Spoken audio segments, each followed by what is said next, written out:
Welcome, what is up? Thank you for tuning back into the Chaos Lair. Of course, I'm Chris Chaos here with the 411 for WWE SummerSlam 2017. Up and down night for me. I said it before, and I'll say it many times over. TakeOver was better.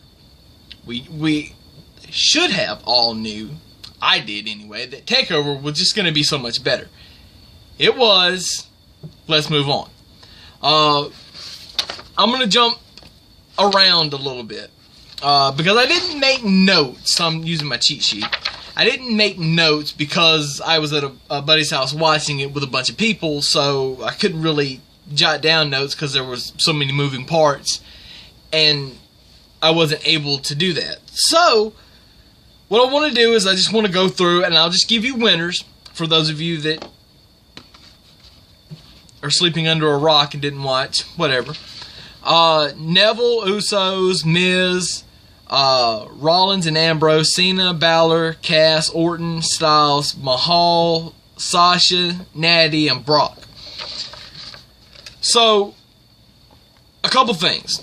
First thing, I heard that the WWE had security stop people as they were coming in to the Barclays Center and tell them to turn their Bullet Club shirts inside out.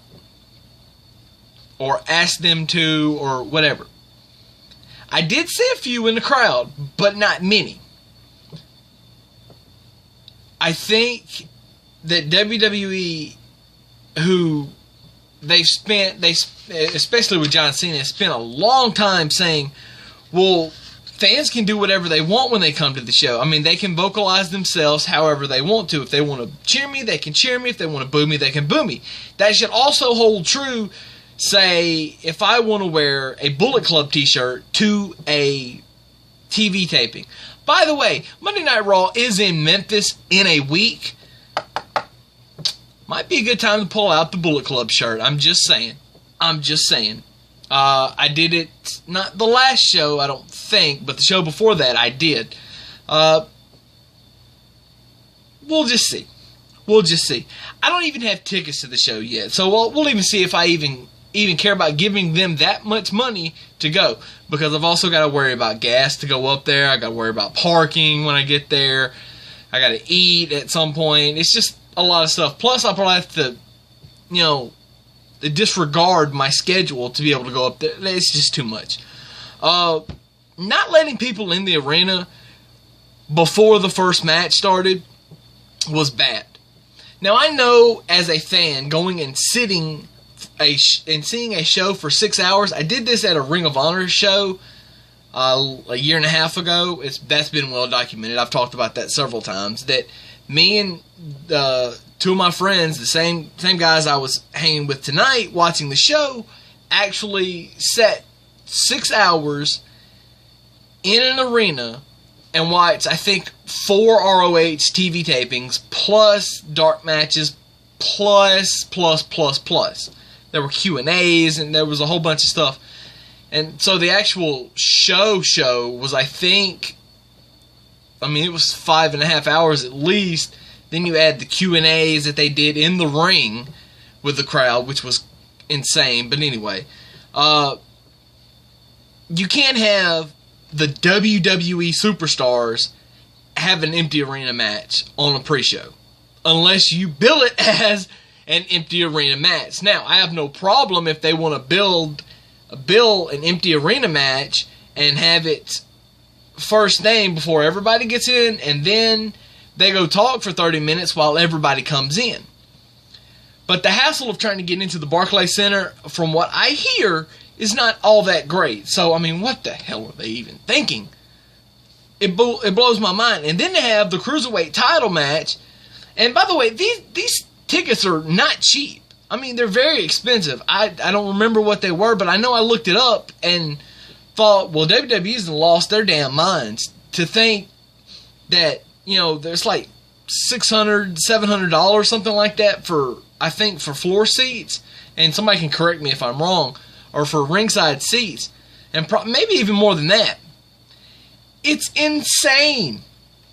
There's a house show in my hometown in Tupelo in a week from tonight, they're doing a Raw house show, and I think the platinum, whatever that even gets you, seats are like $120 for a house show.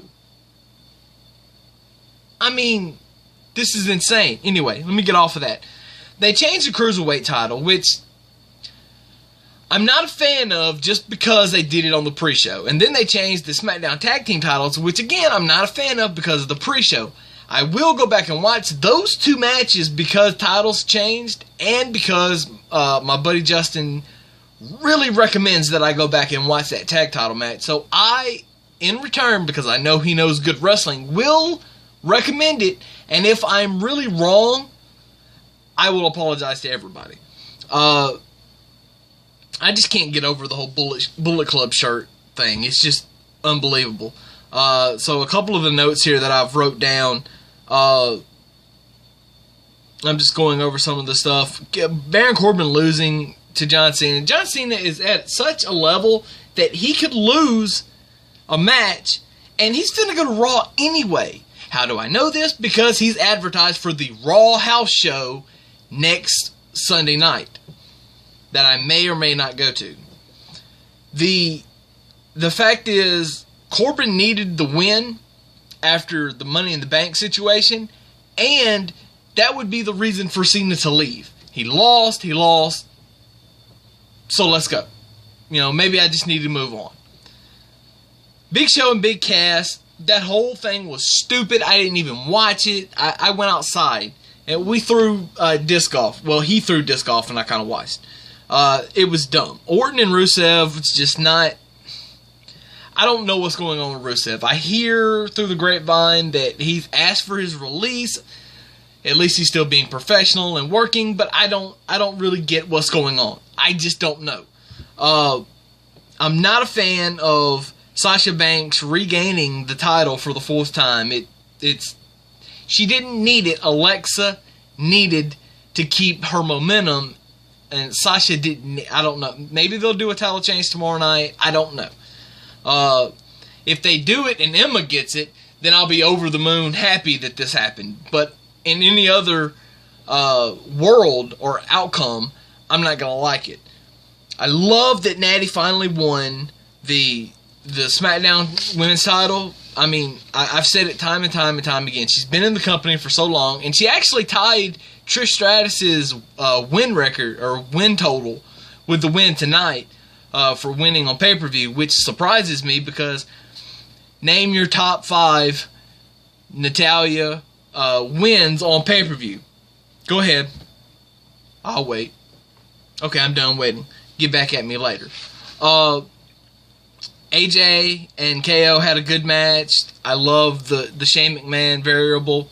This is going to build for something between Kevin and Shane, I'm sure, especially the 3 count with AJ's foot on the rope.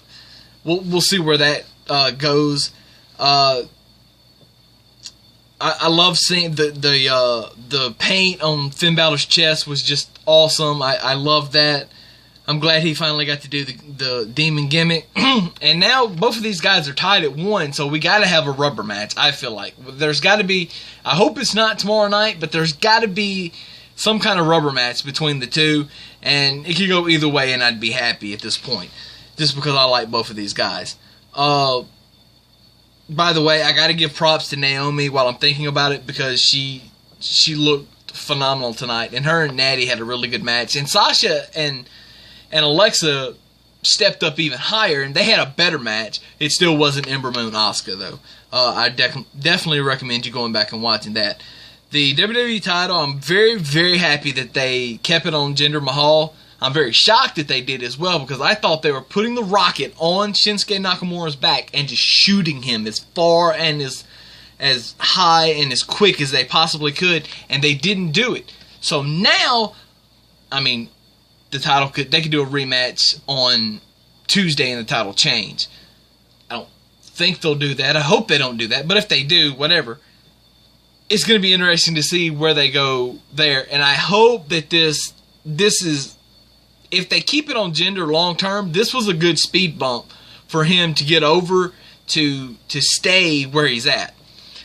The main event, the Fatal 4-Way for the Big Red Belt was a really great match. And Brock Lesnar worked his ass off in this match. He took a lot of crazy bumps, and I am very happy that he did, just to be perfectly honest.